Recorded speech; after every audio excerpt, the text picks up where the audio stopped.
మనము కన్నీళ్లు విడవాల్సింది ఎక్కడ?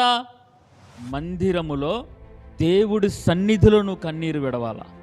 మందిరములో దేవుడి సన్నిధిలో నువ్వు ప్రార్థన చేయాలా.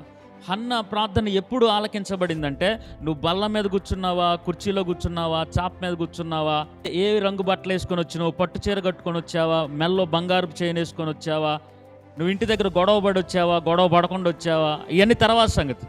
ముందు నువ్వు ప్రార్థన చేస్తున్నప్పుడు ఆయన ఆలయంలోకి వచ్చిన నువ్వు, ప్రసంగి గ్రంథం 5వ అధ్యాయం ప్రకారం మనం చక్కగా కూర్చొని మన మనసును స్థిరముగా ఉంచుకొని, మన హృదయాన్ని స్థిరముగా ఉంచుకొని ఆయన సన్నిధిని మన దగ్గరికి చేర్చుకున్నప్పుడు స్తోత్రం కలుగునుగాక.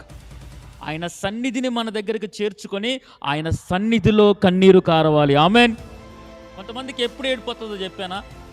నేను ఇంకా చెప్తా ఉండాలి. నిన్ను దేవుడు ఎప్పుడు కాపాడాడో తెలుసా, నిన్ను ఎలా బ్రతికించాడో తెలుసా, నిన్ను ఏ స్థితి నుంచి తీసుకొచ్చాడో తెలుసా, నీ పిల్లల్ని ఎలాగ బ్రతికించాడో తెలుసా, నీ పిల్లల్ని ఎలాగ ఆశీర్వదించాడో తెలుసా అని మేము ఆరాధన చేస్తున్నప్పుడు కొంతమందికి కన్నీళ్ళు వస్తాయి.